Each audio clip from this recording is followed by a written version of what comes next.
Hey there, this is Aaron Martinez, winwithaaron.com. How do you captivate your audience with your story? This is a question that you might be asking yourself a lot of the time, or you may have asked it in the past. Whatever the case may be, I'm going to give you 3 tips today on how to captivate your audience with your story. So, if you're here, chances are you are in business to impact other people. We all are, right? People can only be impacted by your story. The type of story that will inspire people into action. Getting people from all walks of life to fall in love with you. The kind of story that'll make people cry. It may even make you cry when you tell it. So if you want to serve people, you need to learn to share your story. Now, these are the 3 things to know. Number 1, be willing to take risks. Okay? So there's a lot of people that are not willing to share personal things with other people, especially publicly, right? But the thing is, these are the things that people relate to.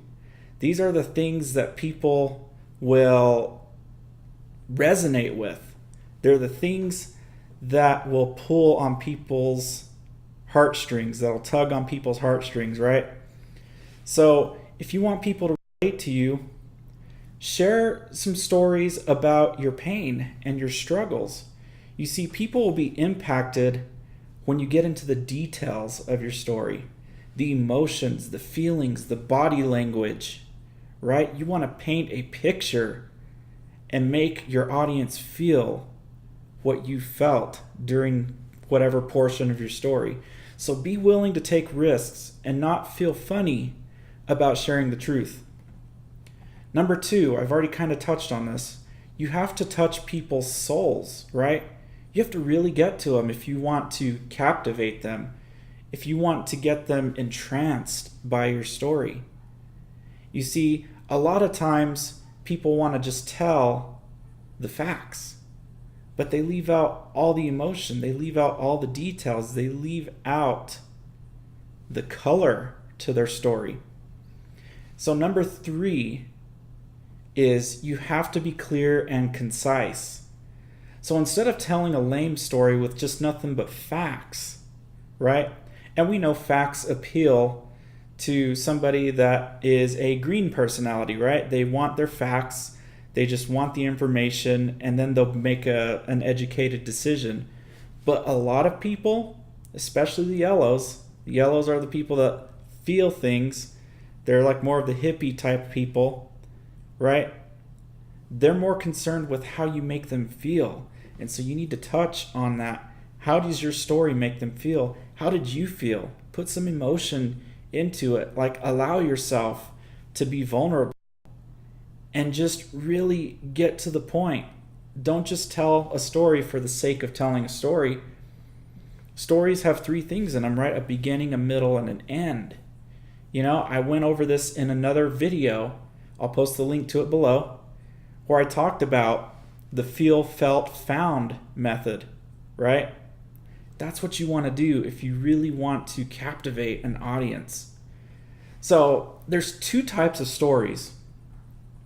There's the show me story, and there's the tell me story, right? Remember show and tell from when you were a kid in elementary school? Now, believe it or not, most people are telling the tell me story, right? They're not actually showing. They're not actually painting a picture of what may have happened in their life, of how they started from X, they went through Y, and now they've got to this result of Z, right? There's no story arc, right? Story arc, or maybe it's this way, right? You want a good story arc. That's how all these television shows and like different series go. Like, you've got a beginning, a middle, and an end. And so those are the types of things that you want to keep in mind, is instead of telling the tell me story where you're like, yeah, you know, I started here, I struggled, and then I found this, and then I got this result. I mean, that's pretty boring, right? But if you actually get into the details of it, right? Like if I start to tell you that, yeah, I struggled in the beginning. I mean, my life was just kind of spinning out of control when I got into entrepreneurship right before. I had joined a company, and then all of a sudden this job that I had a really cool engineering job, right? My degree is in electrical engineering. I'd been at this job for 2 years, and I thought things were just going to go uphill from there, right? Nothing bad could happen. Wrong. I was so wrong about that. I thought I had job security. I didn't. Out of the blue one day, myself and two others got called into a conference room individually with the president and vice president of the company, and they informed us that was our last day, and you know, basically asked us how big a box we needed to leave or to get our stuff and leave. I mean, it was totally out of the blue, and it was embarrassing to, have to even think about going and getting assistance, right? To go and collect unemployment. Luckily, I didn't have to at first, but then things got really, really tough. I was living in a single bedroom apartment, and at the time, my car payment, because I didn't have the best credit at the time, was costing me more than my apartment. So it's like everything, and plus I had just mounds of student loan debt and all these different things happening. It was a really hard time. It got to the point where I was willing to move across the country, away from everybody, away from all my family, just because I was so desperate to get a job back in my field, to be able to afford to pay off this mound of student loan debt and a car loan, and just to be able to get by. That's what my life was like. And I had joined a network marketing company not long before that, and I really wanted to build it, but I didn't have the confidence. I didn't know what I was doing. I didn't have good mentors to look up to. But eventually, years later, I would come to find some of the best mentors that are out there. But that's for another day to tell, I guess. What I'm really getting at here is things were tough. Things were really tough. And eventually I just settled. I considered myself fortunate to finally, after 7 months of being unemployed, to be able to find a job in the same town I lived in. This is back when I lived in Kansas. The thing is that I wasn't just really into it. I wasn't doing what I was passionate about. I took a job that wanted to basically run my life, right?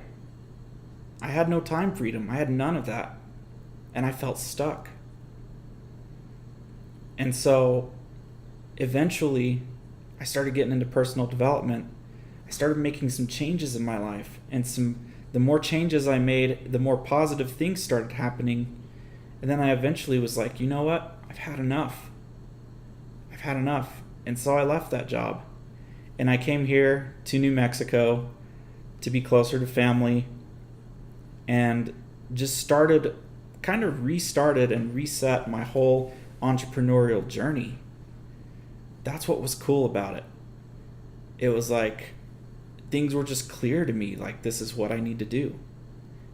And after that, I found really, really awesome mentors, the most awesome mentors. And I found a group of people that accepted me for the way I was, the way I am, right? Not for trying to make me into somebody they wanted me to be, but that just accepted me. And I've always been an introvert. I could never get on video. I could never speak to groups of people. It wasn't my thing at all. I didn't want to do it, but I knew it's what I needed to grow into.